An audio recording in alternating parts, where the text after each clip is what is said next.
You're watching ETN, where we don't do news, we just talk entertainment. Share and subscribe.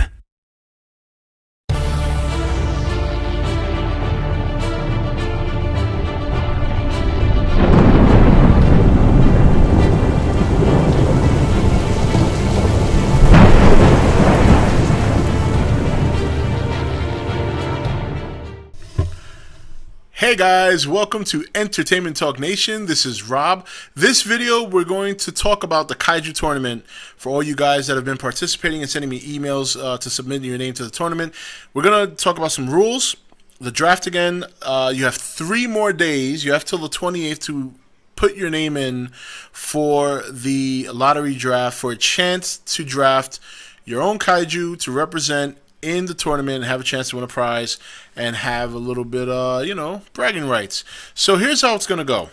On the 28th, 3 days, we'll be closing, okay, we'll be closing anyone who wants to enter the tournament. So you have basically till the 27th of midnight, 28th till midnight to submit your name. Once the 28th is come and gone, I'm going to go through all the names, put everybody's name on a little memo, put it in a hat or a jar or something, and I'm going to make a video drafting the 16 people who are going to be in the tournament. It's going to be, you know, random. Just put my hand in the jar, pick it out, call your name, and that's it. So 16 people will make it. Now, once that draft is completed, then I'm going to email those 16 people in order of their draft pick. So the first person I email will be the first person I choose who will get the #1 draft pick. I will email you. You have 3 days to return an email with your pick. If after those 3 days you don't get back to me with your pick, you forfeit your draft. Everybody on the list moves up, and I pull another name out of the jar, and that person's name goes on the bottom. So make sure as soon as you get my email, to respond to me as soon as you can, but you have 3 days to respond with your pick. Everybody I send an email to get your everyone who I send an email to get your pick, I will send an email with the list of the Kaiju that are going to be in the pick pool. So it'll be 16 people, 32 monsters to choose from. If you're wondering which monsters are in the draft pool, in the draft pool, I did do a video about that. I want to say about a week ago. Just go to the channel overall channel playlist, and you will see it there. It's in the title and everything. So, all right, now I don't want anyone who gets drafted in the lottery to email me. Let me email you first. And the other thing I want to say is that the draft is going to be very much like a real draft in terms of whatever monster you pick, you better pick the right one, because I know you guys are seeing a lot of my fantasy battles, and in my fantasy battles, I tweak the stats and everything to make the match as even as possible. The bad thing about that is some characters don't get portrayed as powerful as they normally are. But the good thing about it is that it gives a fair chance for both combatants to win. That's not happening here. I was going to do it that way, but then I thought, well, if I'm going to do it that way, then why even have a draft? Because obviously the person who has the first draft pick does not have, there's just no advantage there. So I think it should be fair like a real draft. So basically whatever monster you pick, that's going to be as true to form as possible. So make sure that, I'm not saying you can't draft with your heart and you can't draft your favorite monster, but just be ready, because give you an example. If Manila, right, was in this draft and you picked him because you love him, and you're facing somebody that picked, I don't know, Destroyer, guess what? You're going to lose. There's no other way around it. You're going to lose. So it's not going to be even. I think it should represent like a real draft. The first person who gets the first pick gets the best pick, unless they flop it and pick somebody that's weak. So the other thing I want to mention is a couple of people are asking me if there was going to be any height advantage and stuff. That's not really going to play into the numbers, because the way the simulator sets up is it's based on armor, speed, and you have a long range attack, a short range attack, and long range, mid range, and short range attacks. How I put the numbers in is usually I'll go online and I look through different like wikis or whatever for stats, like like what the either numbers or what the popular consensus think in terms of strength. I take the movies into account and all things like that, and I make the best possible guesstimate. But sometimes I actually do find actual statistics on these monsters. Like I found a bunch of statistics for Godzilla and Gamera and stuff like that. So that's how the numbers are going to be entered in. So you're going to have certain monsters that are going to be stronger than others. But don't let that discourage you. Remember, the simulator, the cool thing I like about the way this simulator is set up is that even a monster that's really strong can lose to a weaker monster because it's all chance. It's all the roll of the dice. So at the end of the day, the one who has the first draft pick could very well lose to the one who had the last draft pick. But the chances are better for the person who picks the right monster. Now, I'm also going to take into account that there are some monsters that have projectiles, some that don't, but that's how it is.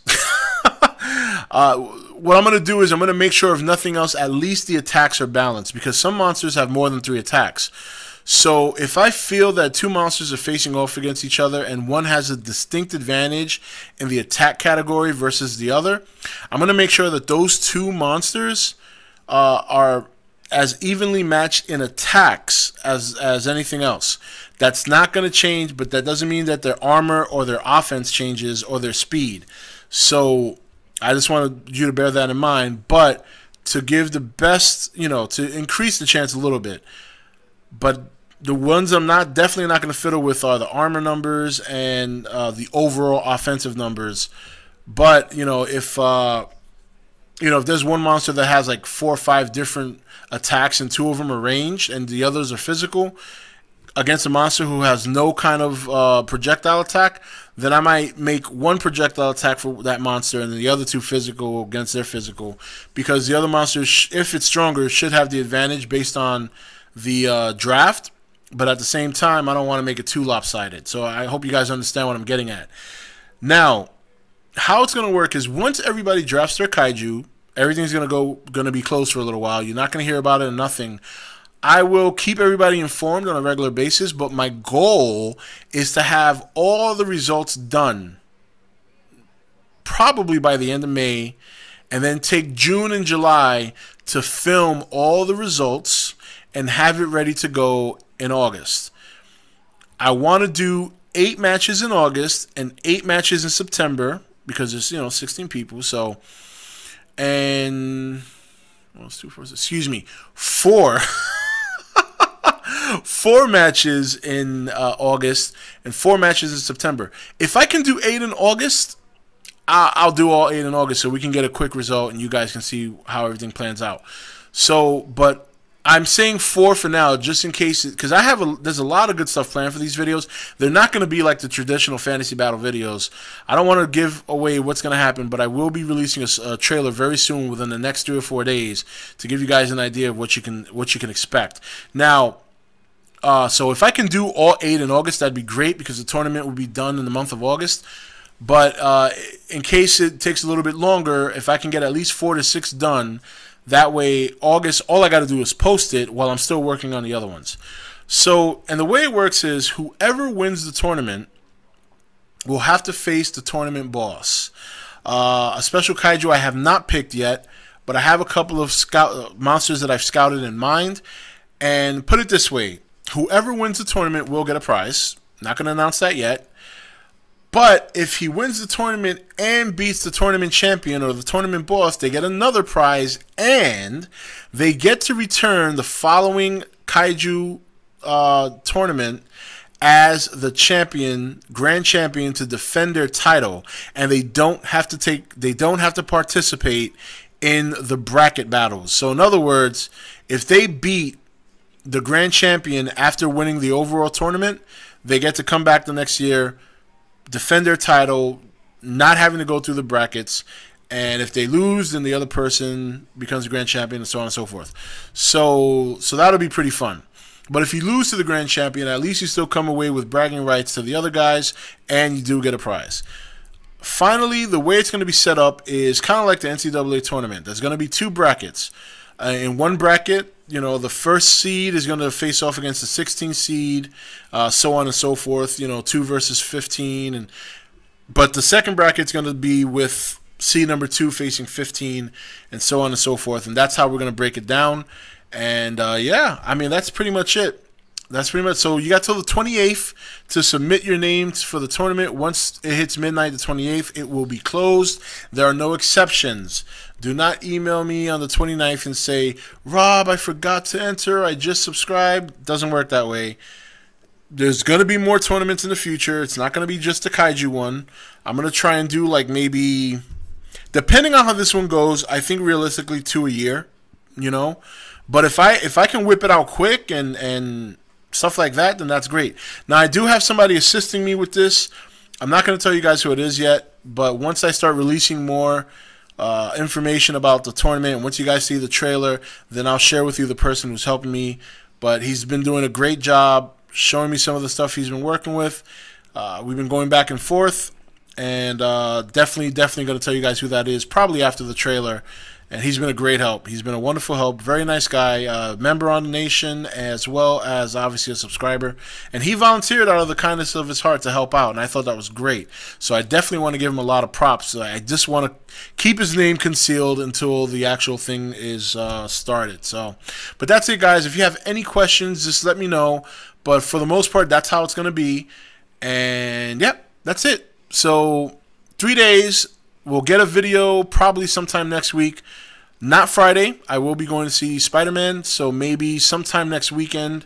If not, definitely early on the following week, and then we'll go from there. This is Rob signing off for ETN, where we don't do news, we just talk entertainment. Take it easy, guys. 3 more days, don't forget. Thank you for watching ETN. Don't forget to subscribe and join the Nation Facebook page.